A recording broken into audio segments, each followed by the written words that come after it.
जन्म लेते ही जो परमात्मा अपने माता पिता से अन्वयाद इतरतः गोकुल चले गए। मथुरा में जन्म भयो ठाकुर जी को, वसुदेव देवकी के यहां जन्मे हैं, लेकिन जन्म लेते ही ठाकुर जी कहां चले गए? गोकुल चले गए, नंद यशोदा के पास चले गए। चार थे स्वविज्ञ स्वराट, जो अविज्ञ हैं, अनविज्ञ नहीं है, सब जानते हैं। पूतना रूप बदल करके आई, अघासुर बकासुर धेनुकासुर सब रूप बदल करके आए, लेकिन सबको पहचान गए। अब इसमें कई भक्ति भाव भी छुपे हैं।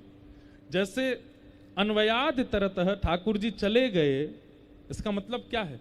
संयोग और वियोग, और भक्ति ही नहीं, किसी भी वस्तु के प्रति प्रेम हो, वो वियोग जब तक नहीं होगा तब तक उसका अभाव आप नहीं देखोगे, तब तक वह प्रेम पुष्ट नहीं होगा।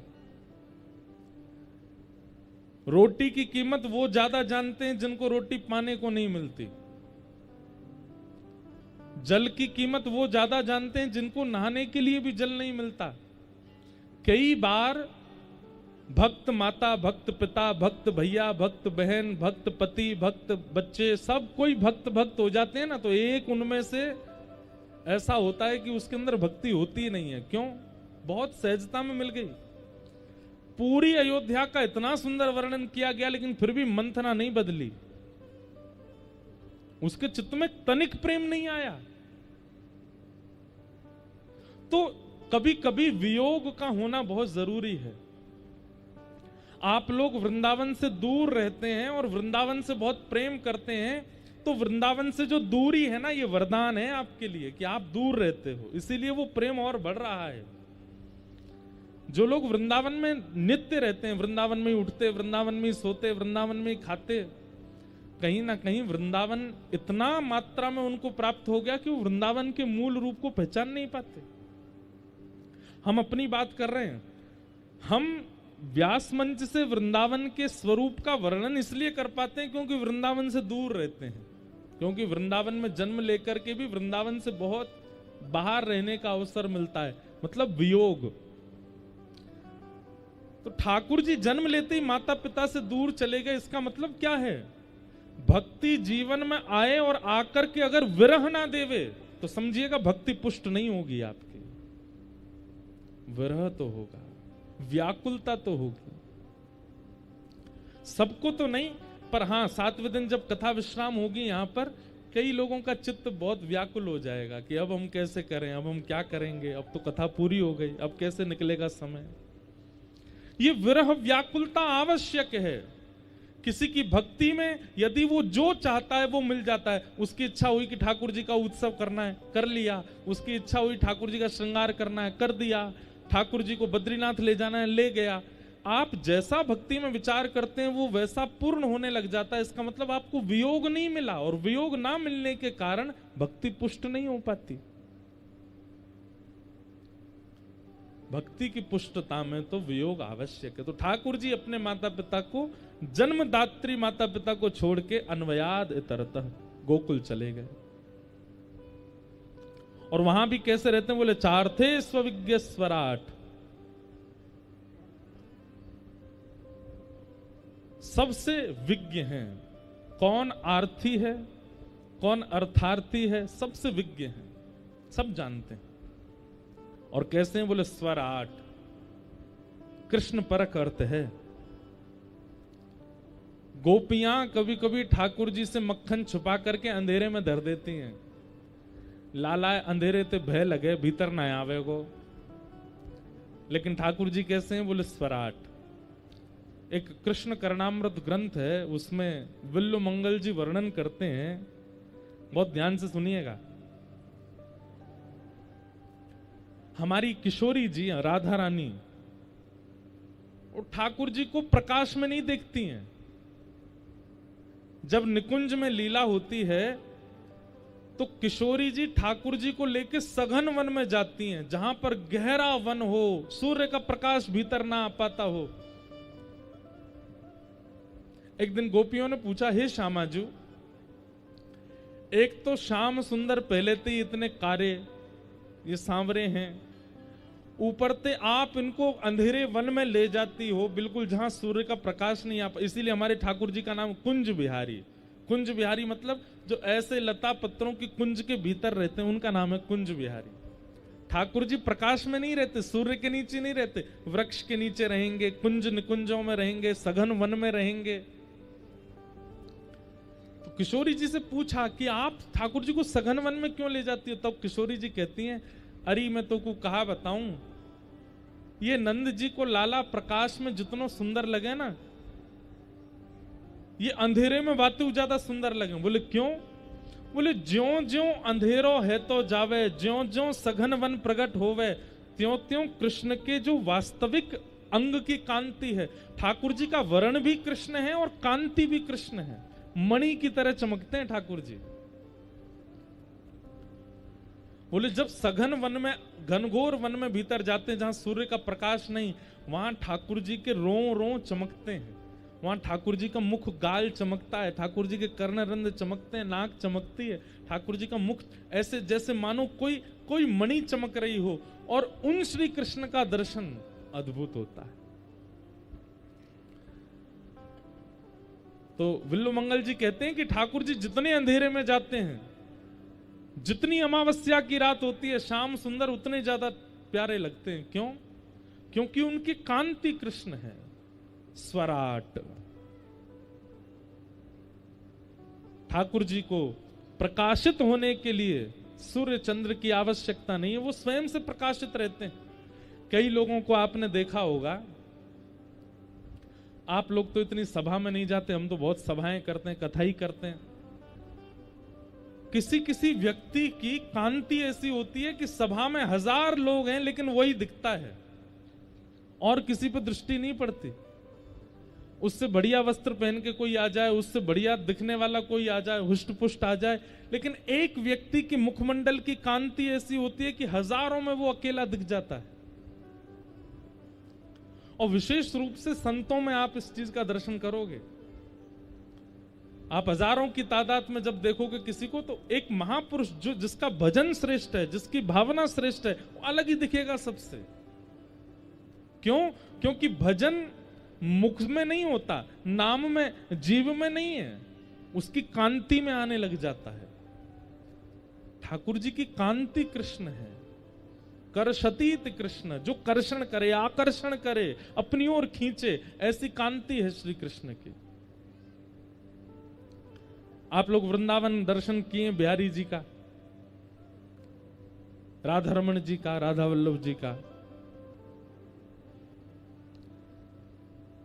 राधा वल्लभ जी का जैसा वर्ण है, यदि वैसा वर्ण हमारा हो जाए, बिल्कुल वैसा ही रंग हो जाए हमारा, तो हमारी स्थिति क्या होगी? जब हम रोड पे निकलेंगे, गली मोहल्ले में जाएंगे, परिवार के रिश्तेदारों या सब कहेंगे देखो अंधेरा आ गया। साक्षात काली मां की प्रतिमूर्ति। लेकिन राधा रमण जी को देखो कितने प्यारे लगते हैं, इतने काले हैं फिर भी प्यारे लगते हैं। हमारे संसार में गोरा होना प्यारा होता है, गोरा होना सुंदर होता है, पर हमारे ठाकुर जी को देखो, बिहारी जी देखो, अब जाके थोड़ी शांति आई पीछे से है। बोलो वृंदावन बिहारी लाल की। ठाकुर जी की कांति कैसी है? श्याम वर्ण के।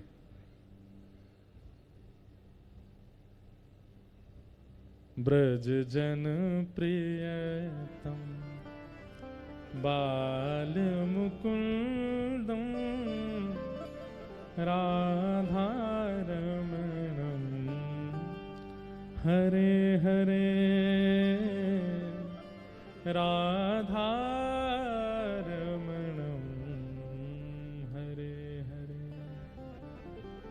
केसर तिलकम कृष्ण वरणम, केसर तिलकम कृष्ण वरणम, केसर तिलकम कृष्ण वरणम, केसर तिलकम कृष्ण वरणम राधा रमणम हरे हरे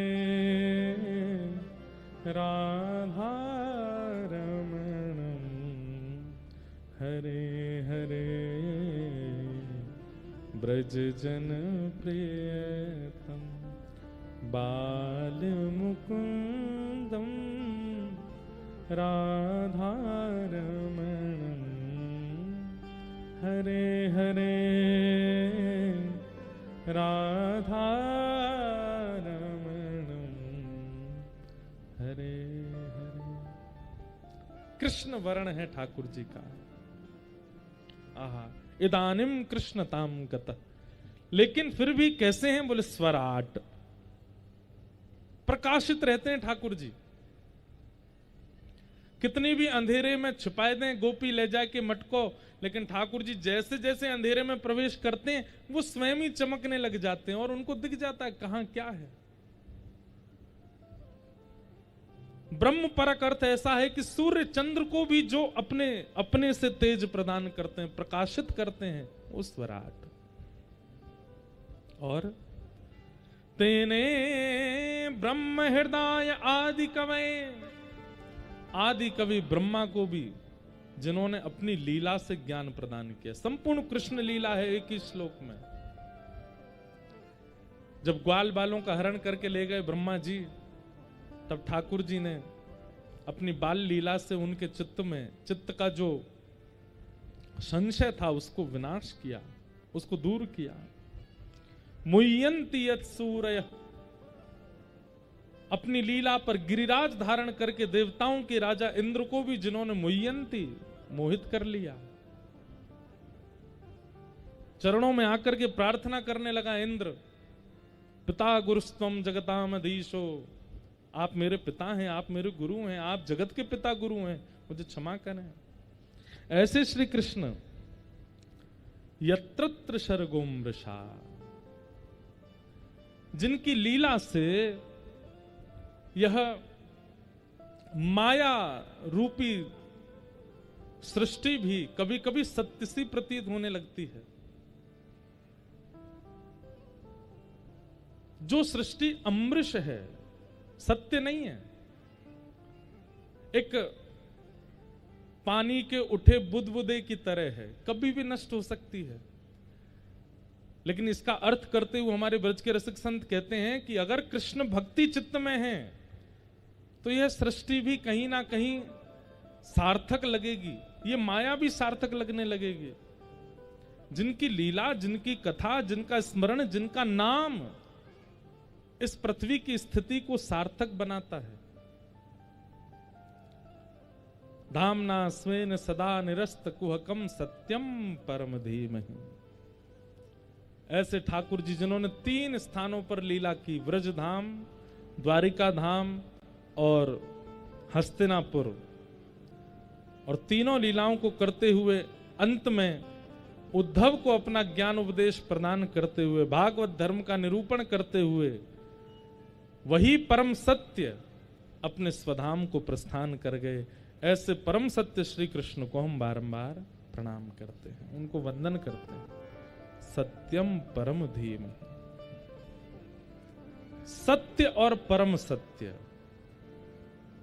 ठाकुर जी परम सत्य हैं, ठाकुर जी सत्य हैं, पर ठाकुर जी की लीला परम सत्य है, ठाकुर जी का नाम परम सत्य है।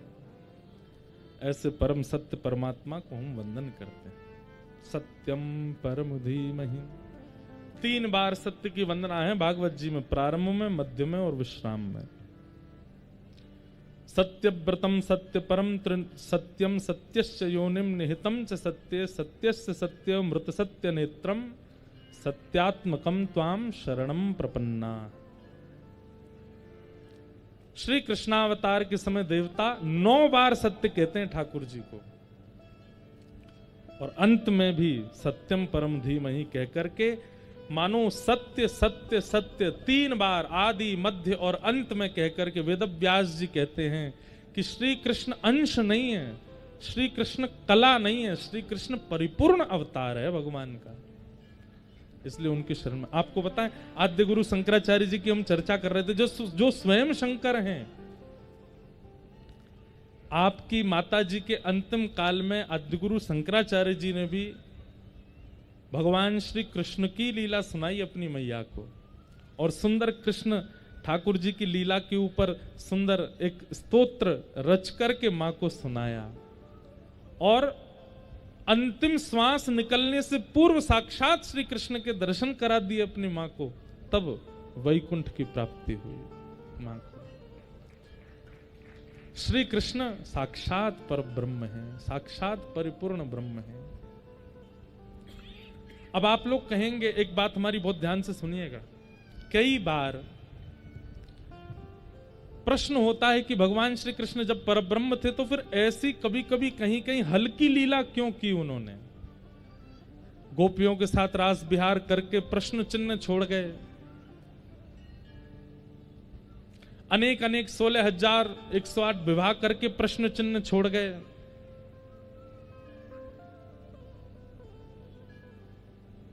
कहीं ना कहीं ये प्रश्न है, वो जब परमात्मा थे तो उनको ऐसी लीला करनी थी कि उस पर कोई प्रश्न उठा ही ना सके। देखिए, ठाकुर जी ने लीला तो ऐसी की है कि उस पर प्रश्न उठ नहीं सकता, पर हम संसारी लोग ऐसे हैं कि हम प्रश्न उठाए बिना रह नहीं सकते। ठाकुर जी की लीला पर लोगों को यह होता है कि बताओ, परमात्मा होकर के गोपियों के घर से मक्खन चुराते थे।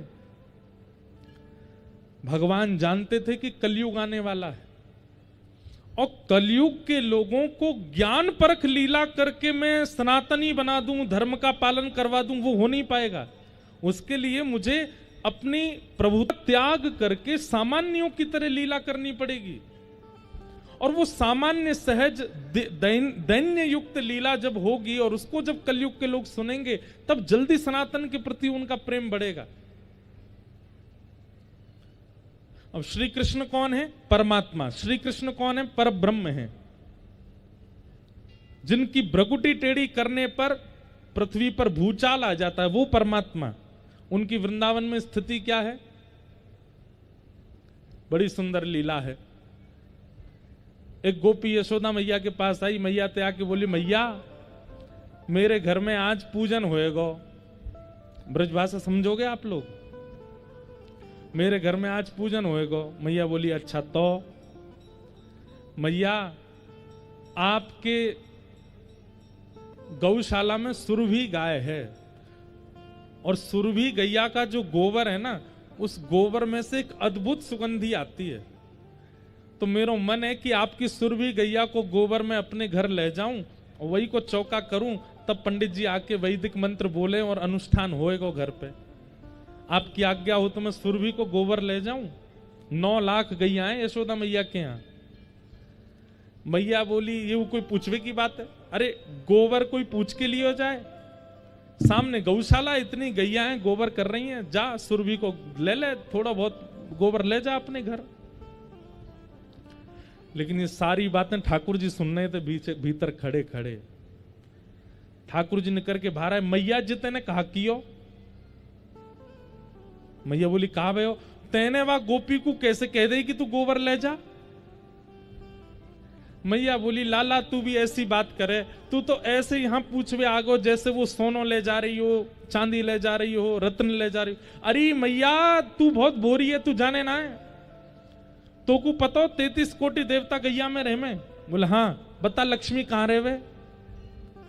यशोदा मैया बोली, लक्ष्मी तो गोबर में रहे। तो बोले तेने अपनी घर की लक्ष्मी दे दी, दूसरी गोपी है और यूं कह रही है सोनो तो दियो ना, चांदी तो दियो ना।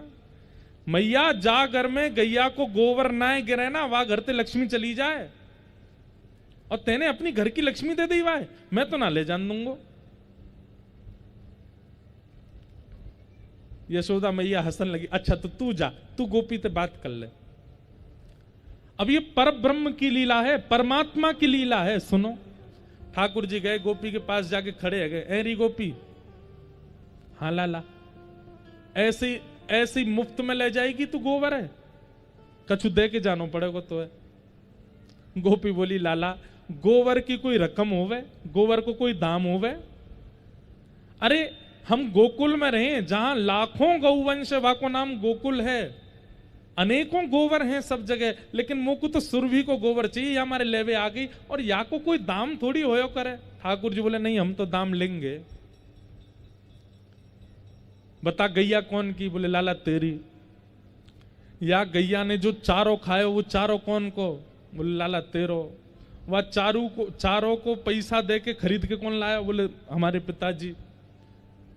वह चारे को कौन ने खाया? वो गैया ने। गैया ने खा के भीतर गोबर बनाए के कियो, तो गोबर कौन को? लाला गोबर भी तेरो। तो तू कैसे ले जाएगी? छोड़ यहीं पे। नहीं ले जान दे रहे। गोपी बोली लाला मेरे घर उत्सव होएगा। बोले दाम दे दे और ले जा। बोले कहा दाम दूं तू बता। बोले तू जितनो गोबर ले जाएगी उतनो अपने घर को मक्खन दे जा। हमारे यहां गोबर के बदले मक्खन मांग रहे हैं। जितनी परात गोबर ले जाएगी उतनी परात भर के मक्खन दे जा। गोपी बोली लाला मक्खन तो बहुत महंगो होवे, मक्खन की गोबर ते कहा तुलना। बोले ना हमारो तो गोबर भी मक्खन के समान है, ना है तो कभी रोटी पे चुपड़ के खाई लियो, हमारे गोबर है। आनंद आ जाएगा तो। गोपी बोली अच्छा ठीक है मैं मक्खन दे जाऊंगी, मुझे जान दे। अब गोपी जैसी परात उठाए के ले जाने लगी। ठाकुर जी बोले एक बात बता, अब तू कितनों गोबर ले जाएगी, बाकी गिनती कौन करेगा? ठाकुर गोपी बोली गिनती तो लाला तो ये करनी पड़ेगी। ठाकुर जी बोले भाई मैं अभी तक विद्यालय गयो ना हूं, मुझको गिनती आवे ना है, मुझे तो गिनती ना आवे, मैं किस करूंगा? गोपी कछु और रास्ता बता, गिनती कैसे होएगी? तो गोपी बोली अच्छा लाला एक बात बताओ। बोले हाँ, मैं जितनी परात उठाऊंगी, तो जैसे एक परात उठाऊंगी तो वहां मैं तेरे नेक सौ गोबर निकाल के तेरे गाल पे चिपका दूंगी, और जितनी बार गोबर ले जाऊंगी उतनी बार गोबर निकाल निकाल तेरे मुंह पे चिपका दूंगी, और अंत में यशोदा मैया ते तू गोबर गिनवा लियो कितनी बिंदी है, उतना मक्खन दे जाऊंगी। ठाकुर जी बोले हाँ जे बात जे बढ़िया। अब गोपी गोबर उठावे, वहां में से नेक सौ गोबर को टीपा निकाल के ठाकुर जी गाल पे चिपका दे, ठाकुर जी के माथे पे चिपका दे। हर बार जितनी बार, अब गोपी के काम तो हो चुका पूरा, जितना गोबर चाहिए उतना ले जा चुकी है, लेकिन ठाकुर जी के गाल पर गोबर लगाने में इतना सुख मिल रहा, बार बार आ रही है। यहां लगा दे, कभी यहां लगा दे, कभी यहां लगा दे, कभी नाक के ऊपर। और ठाकुर जी भी इतने आनंद से लगवा रहे हैं कि आज तो मेरे मुंह में पानी आ रहा है। दूसरी गोपी के घर पे मक्खन आवेगो, घर पे आनंद आवेगो। ठाकुर जी इतने प्रसन्न है रहे हैं, जैसे कोई बालक को पिताजी कहते हैं चॉकलेट दिलाऊंगा तो बालक उछलने लगता है, चॉकलेट मिलेगी। ऐसे ठाकुर जी बड़े आनंद में आज हमारे घर दूसरी गोपी के घर पे मक्खन आवे को। कमी नहीं है घर में, लेकिन बच्चों का स्वभाव है दूसरे के घर की सामग्री ज्यादा बढ़िया लगती है। इतने में गोपी ने कहा कियो अब की बार जब गोबर उचायो तो लाला के बगल में जाए के नेक वो परात टेढ़ी कर दी, और वो गोबर सबरो ठाकुर जी के मुंह पे ही गिर गो, सबरो मुंह पे गिर गो। जैसे ही मुंह पे गोबर गिरो, ठाकुर जी दौड़े दौड़े गए, देख मैया देख, या गोपी ने कहा कियो देख मेरे संग कहा कर दियो, पूरे ठाकुर जी गोबर में है गए। यशोदा मैया लेके बैठी लाला को अपने सुंदर वस्त्र से, जैसे ही मुंह पहुंचने लगी ठाकुर जी मैया मैया रुक जा रुक जा रुक जा, मेरे मुंह मत पहुंचियो। बोले क्यों? छोटी छोटी बिंदी लग रही है भीतर, तेने पहुंच दियो सबरी मिट जाएंगी, और फिर गोपी उतनो मक्खन ना देवेगी, नेक अचक अचक के साफ कर। यशोदा मैया जोर से हंसने लगी। बोले वारे लाला, तेरे घर में घी को कुआं है, तेरे घर में मक्खन के पहाड़ खड़े हैं, लेकिन फिर भी दूसरी गोपीन के घर को मक्खन खावे को तू कैसो आदि है? ना मैया तू धीमे ते हटा, बिंदी ने गिन कितनी बिंदी है, और उतनी बिंदी मुझको बता दे, मैं बाकी यहां तो मक्खन लेके आऊंगा। ये हैं ठाकुर जी, ये वो परमात्मा हैं जिनके मुस्कुराहट से पूरी संसार बन जाता है, और जिनके जरा सी भ्रकुटी टेढ़ी करने पर नूतन प्रलय हो जाता है, जिनकी श्वास लेने पर समुद्र में तूफान आ जाते हैं, जिनके बैठ जाने से सूर्यास्त हो जाता है, जिनके खड़े होते ही सूर्य उदय हो जाता है, जिनके नेत्रों पर सारा ब्रह्मांड नृत्य करता है, वो परमात्मा ब्रज में जाकर के ऐसी लीला करते हैं, अपनी प्रभुता भूल जाते हैं, अपनी श्रेष्ठता भूल जाते हैं। क्यों? ताकि हम कलयुगी जीवों को सामान्य लीला से भक्ति के मार्ग पर ला सकें। ज्यादा ज्ञान परक और ज्यादा वैदुष्य परक लीला नहीं की ठाकुर जी ने, ताकि हम कलयुग के लोगों को भक्ति मार्ग स्वीकार करने में कठिनाई ना हो। इसलिए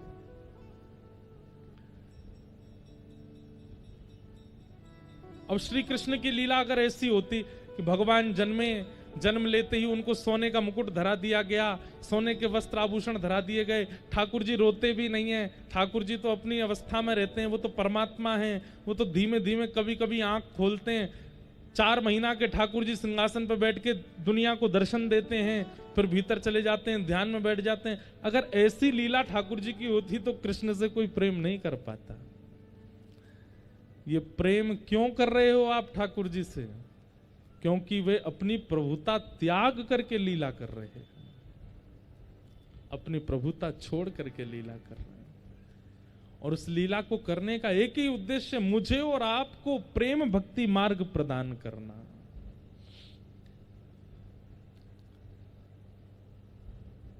लेकिन वो भले ही कैसी भी लीला करते हो, वो परम सत्य हैं, वो साक्षात परमात्मा हैं, उन्हें हम प्रणाम करते हैं। सत्यम परम धीमहि।